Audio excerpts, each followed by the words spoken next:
talk that to get Bruno Guimaraes, you're going to have to spend £100 million on his release clause. Do you think that's sensible from Arsenal? Absolutely sensible, man. One of the best midfielders in the Premier. Breaks down play, he can pass, he can create. He's just all round midfielder, all action, man. Like this is what we actually need in terms of moving forward, and in terms of partnering Declan Rice as well in that central midfield. And bro, it's a no brainer. Like 100 million is a current trend in the market as well, and it's one of those things where one of those deals that it has to be done, and we need to add quality from now on in terms of pushing Man City to that title. So it is what it is, and yeah. No, listen. I get it. Is there not better value in the market? A Zubimendi and Onana or a Frankie De Jong for less money that you could then invest into a striker, invest into a goal scorer, or do you think there's enough budget to do both? In your opinion? Um, I think our top priority is a striker anyway. Our top priority is a striker, but when it comes to Guimaraes, like if there's quality in the market for a reasonable amount of price, then I would take it. Zubimendi, I know there's a bit of obviously he plays in La Liga, his quality as well, but I wouldn't really say like, oh, what would he be like in the Premier League? Like, would he be a little bit more slower, or would he be reasonably adapt in that league as well? But with Guimaraes, like if he's like 100 million, he's prem proven. That's the whole point. Like there's prem tax for a reason. You get it. So it's one of those things where I wouldn't mind. I wouldn't mind spending 100 million, but at the same time, my priority is for Arsenal is to get Yeah. a striker good moving forward, because that's what we kind of lacked in certain games last season, and it's frustrating. Well, the midfield partner for Rice and the striker are the two main options. I think the two biggest things that if you're going to say for Arsenal, what do you need to do to win the league? I think those two things will be the biggest things, because when you have those two, when you have your Absolutely. spine complete, Mm. you will be able to challenge for the league every year. The issue is name me this. Say if you like Terry suggested, you split it. You split that 100 million between a midfielder and a striker. Name me this 50 million pound midfielder and this 50 million pound striker that will give you the needle move that you need. I just personally just don't think that there, unless you find on earth, I don't know, Absolutely. like Lewandowski's flipping twin from Poland for like 30 million and he spags you loads of goal. If unless you do that, I don't, which I think is very hard to do in this modern day, especially as a big club. Mm. You're gonna have to spend the big money on both positions. So if it means you have to spend 140, 150 million on those two positions, I think Arsenal, with the spending power you have, with the position that you are as a club, with the stature you've got, I believe you got to do it, and you can do it, and you should do it. To be fair, yeah, I feel like we need to spend more on the striker because, of course, the striker market is kind of like dying down. The striker market is dying down actually. So like, there's more demand for the strikers itself. But for midfielders, I think there could be like a few 30 million bargains or 30, 40 million bargains across the thing, across the top five leagues anyway. So I would probably put like a 30, 40 million on a midfielder. Yeah, Like for example, what kind of midfielder do you guys need anyway? Because right, we need. one thing with Rice, I think Rice is brilliant, and he's becoming world class. Well, Mm, what is he? Because I hear so many different things from Arsenal fans. Is he a 6 or is he an 8? He's a six. Which is a 6? So He's you a need six. the 8 next to him We to need an eight. basically. Okay. We need an eight. Like obviously, we're selling quite a few players as well, and I think Partey is leaving. Fabio Vieira is leaving as well. I think reports from Fabrizio yesterday. I think he said that he's leaving as Yeah, well. Arsenal need. I think Arsenal. It depends on who leaves. Arsenal may need a couple of midfielders this We year, need two. unless you're going to promote someone from the academy. But there's a comment here from Leighton, who says, "Follow the Newcastle platforms, Terry, and everyone else. Stop pushing fake narratives. He's bought a new home. Players buying new homes means nothing. I did the mortgage for Mahrez to buy a house in London when he was still at Leicester and he joined Man City." When I say I did, my department in the private bank did. I wasn't a mortgage underwriter, but yeah. So people buy houses all the time. It doesn't mean very much. Plus, the club are in no need to sell, no installments. So again, I've stated on here that I don't believe they're in a need to sell due to not being in Europe and new rules are coming through. So I've definitely said that. I understand that Newcastle were briefing they're not going to sell him. but he does have a buyout clause of 100 million. But the thing is, right? Hang on a minute. Let me just please let me finish. This is what I've said on the video, that Newcastle saying he isn't for sale unless the limit is hit, the clause is hit. How's that a false narrative? There's a buyout clause in there so that the player has the ability to leave if that's met. There's talk that Man City and Arsenal may go as high as that because they rate him highly. Newcastle are powerless to stop the transfer if that amount of money is hit. So for me, I think this idea that it's impossible that Illich is crazy. What I haven't said for a single moment is that it's close or it's imminent or it's advanced, because that would be a false narrative. What I'm stating is what Newcastle have said. Unless the clause is hit, they won't sell him. And that's fair. But that is what we've said in the video, my friend. But thank you. But you know when it says, Terry, so it says one of the reports has said that, if a Champions League club comes in, it's 80 million or something. For the rest of his 100 million, it's 100 million release clause. Yeah, we'll have to see. But if it was 80 million, then it would be like it's only for a Champions League club that it applies for. But this here says, like you said, Terry, Man City haven't spent 100 million on a player other than Grealish to win all their trophies. So what are Arsenal doing? Well, what I would say to that is City are also linked to breaking that buyout clause. And they did bid last year, Man City, over 100 million for Declan Rice. So the only reason they don't have 200 million pound players is because he rejected Man City for Arsenal, if we're being honest. But this is what I would say about it. If Bruno Guimaraes goes to City or Arsenal and has a similar impact to what Declan Rice did and helps to elevate them by 5, 10, 15%, then it's money well invested. If he goes to Arsenal and plays as well for Arsenal for 3 years, 4 years, as he has done for Newcastle, it'll be a worthwhile investment, is what I would say. We've got Joe that's going to come on and have his say. Now, how you doing, Joe? Hey, Terry, how you doing? I'm very well, my friend. Who do you support? Arsenal. Arsenal. What do you make about this potential deal for Guimaraes? Should you hit the buyout clause, or should you walk away and find a cheaper alternative? Even without the buyout clause, Guimaraes would be my third best option. For first and foremost, Arsenal need a 6. Okay, it all depends on what you call a 6 and what you call an 8. If you call Thomas Partey a 6, then Arsenal need a 6, because Rice and Partey are not even similar kinds of players. One is a typical box-to-box ball carrier and ball winner. The other is a build-up merchant, a high-volume passer, a press-resistant player who thrives deeper in the first phase of play. Well, the latter is Thomas Partey, obviously. And if that is who we need, then we need a 6, which is what I believe.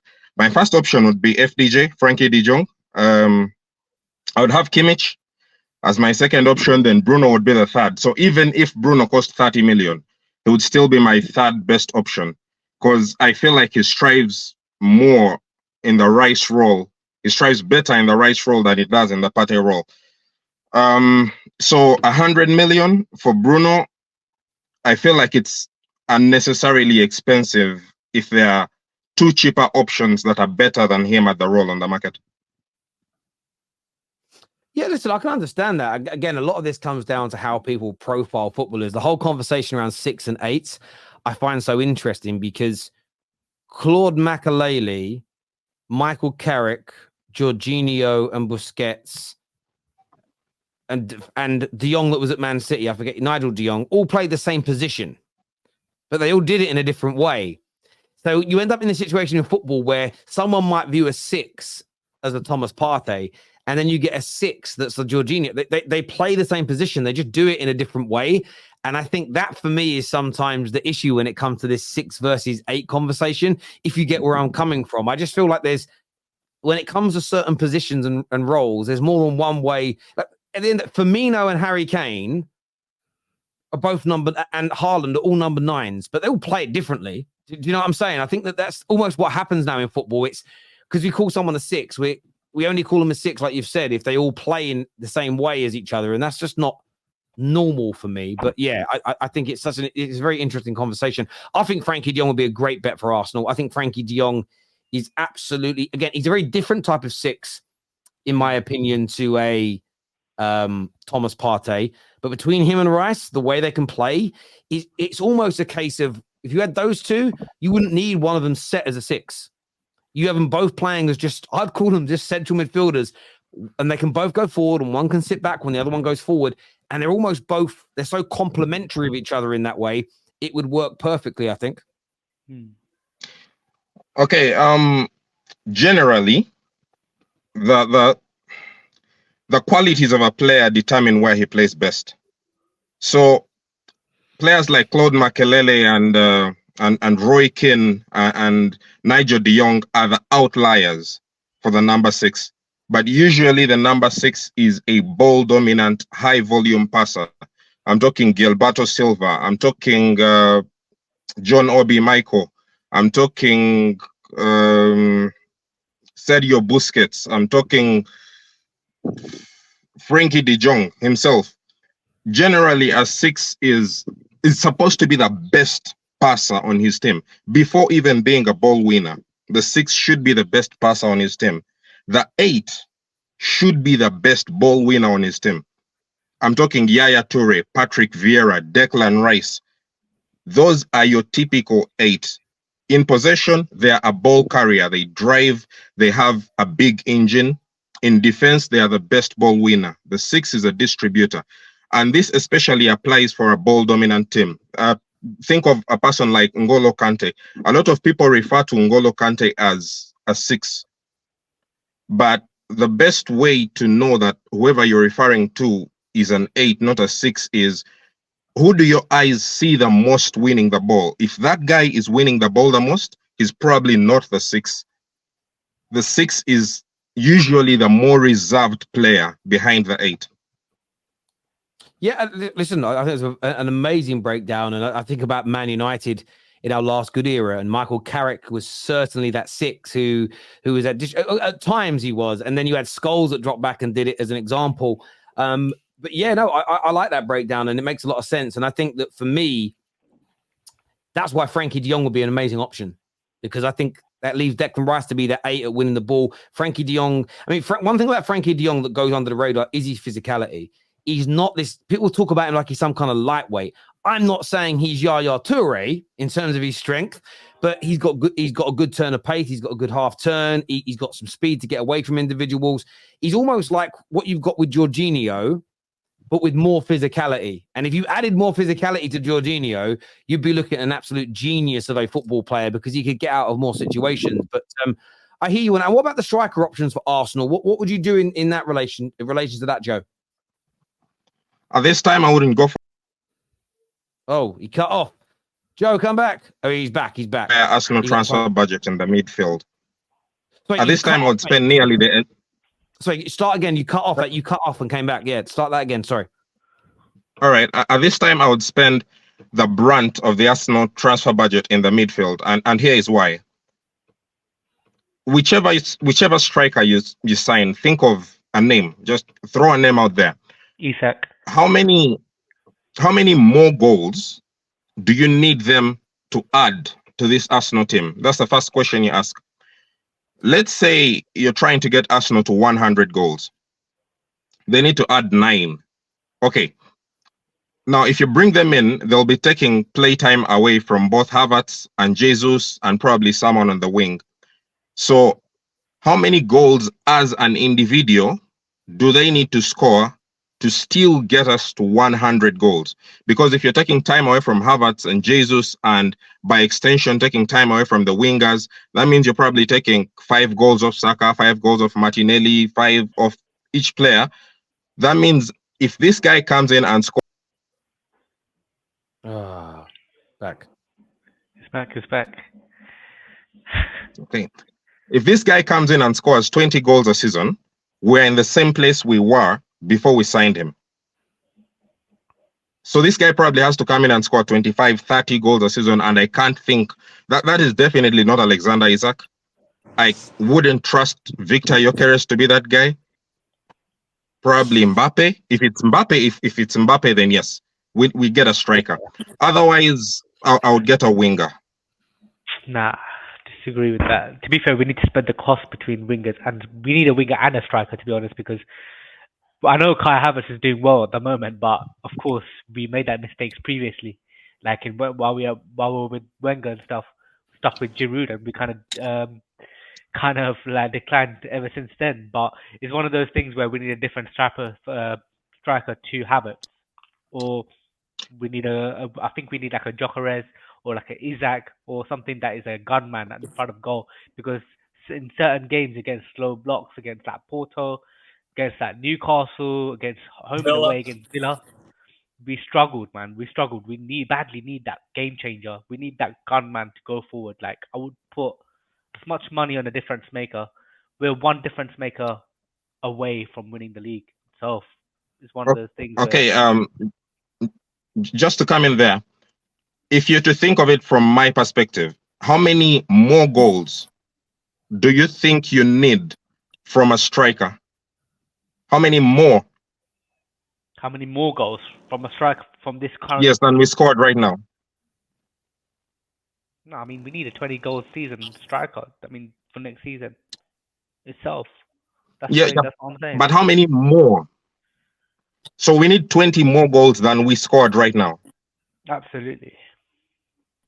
Okay, that would put us at 110 goals next season.